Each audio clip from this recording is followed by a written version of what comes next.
Trails of Cold Steel 3 is one of the best JRPGs out there that I've ever played. This isn't hyperbolic or exaggerated, as I've spent the past 2 months playing this game and taking my time with it. I thought about at length how impactful this game was to me recently and the series as a whole. There's a lot to love about this game, and more importantly, this entire series of games. The Legend of Heroes games have always been a niche set of JRPGs that, frankly, deserve a lot more love and attention to.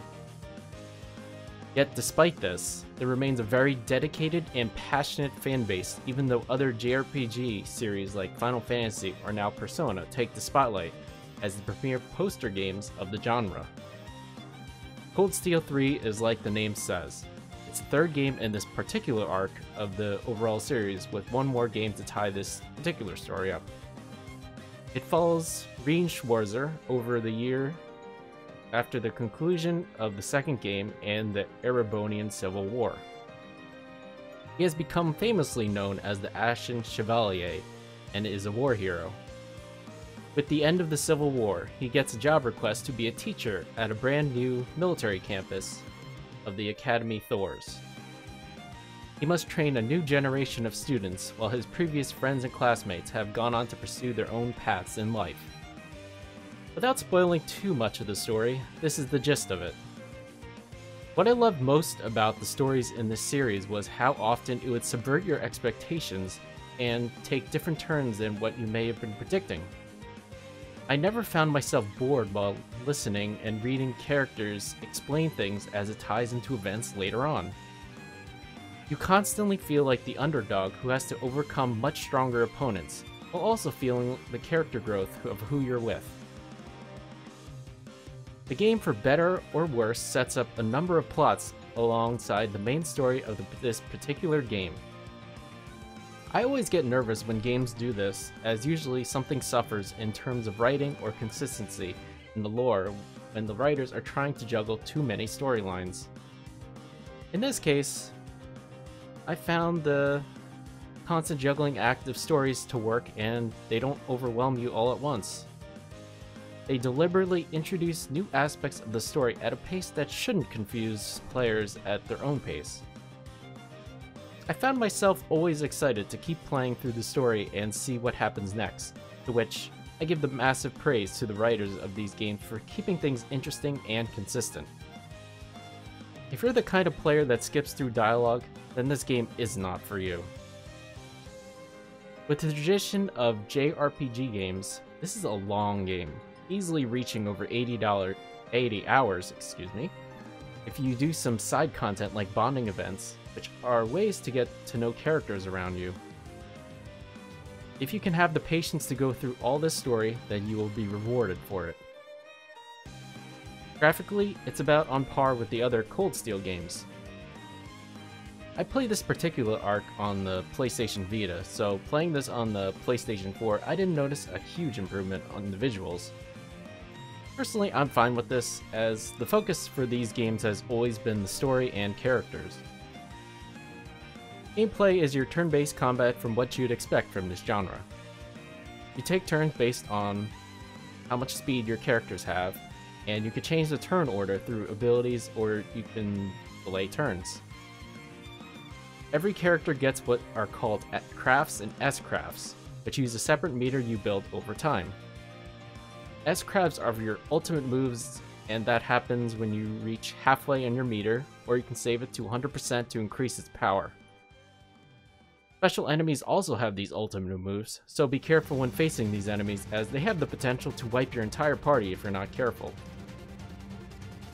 You can do what are called combat links with another party member, which will give passive abilities to that same pair, and they could do follow-up attacks if you hit them with crits or while enemies are broken. You also have what are called Brave Orders, which give party-wide buffs for a set amount of turns for BPs, or Brave Points, that you can get doing critical damage to enemies or hitting foes while they're broken. These buffs could be increasing damage reduction, party damage, speed, and so on. There is a combat mechanic called the break system. Each enemy has their own break meter that if you deplete that meter, They will end up in a break state, and you will guaranteed get brave points and do increased damage while they're broken. Mastering these mechanics are a must, as on the harder difficulties, enemies will be hard to beat if you don't take advantage of all this. Speaking of difficulty, despite this being a story-focused game, I would recommend playing this on at least hard. It's one of the easier in the series, and it shouldn't make you frustrated with the combat, since it adds to the hypeness of these big story battles while having to fight just that bit harder to win. The upgrade system is similar to other Legend of Hero games, where you slot in quartz to add passive and active abilities. This would be similar to the materia system in Final Fantasy VII, I had to compare it to. You also have your standard equipment system to change out weapons, armor, and accessories with some costumes to change your looks. You also get the occasional mech battles where you pilot what are called Panzer Soldats, giant mechanized suits. There's no way it can also forget about the music in this game. It does an excellent job to add to the mood of the game and properly excite you to fight monsters. The songs stand out that don't end up being just background noise, as I find a lot of modern games seem to have this problem now. So is this game worth your time? Well, if you couldn't already tell, I absolutely adored this game. I was constantly intrigued by the story that never left me disappointed, only more hyped for the next bits of plot to come. There's a whole lot of love and care for these characters and world that Legend of Heroes is contained in. Trails of Cold Steel 3 reminded me why I love to play video games, and what great writing can do to really elevate them. I haven't felt this great about a game in a long time, where the old Final Fantasy games used to do that for me. It also reminded me what's important about why I got into JRPGs, with the focus being on the story and the characters, not just making the game look pretty. Possibly the biggest strength to these games is having one consistent world, that just because one story arc is finished, it doesn't mean that the characters in those games are gone forever.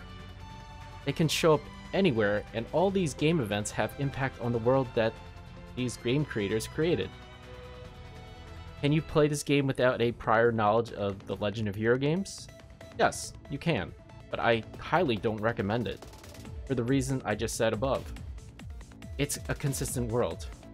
You are going to be growing with these characters and getting to know them, and you want to be a part of their journey.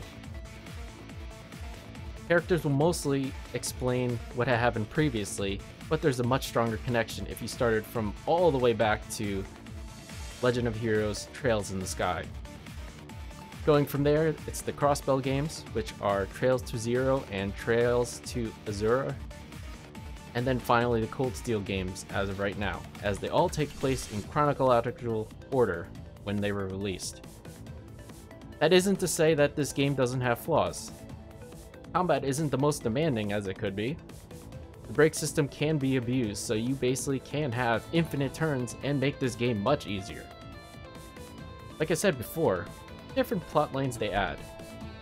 This has the danger of providing unsatisfying conclusions to all these new elements of the story. This probably has the biggest cast of characters in the game, which makes it difficult to keep track of the 20 plus characters you can play as or get to know. The game tends to lean into JRPG tropes you see everywhere, while also introducing their own set of tropes as well, unfortunately. Seriously, what is with all the hot bath and swimming scenes?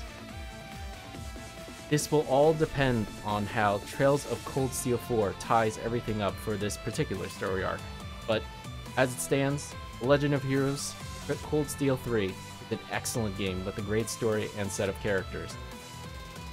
I wish I can go back in time where I didn't know any of these characters and plot lines, so I can experience them all again for the first time.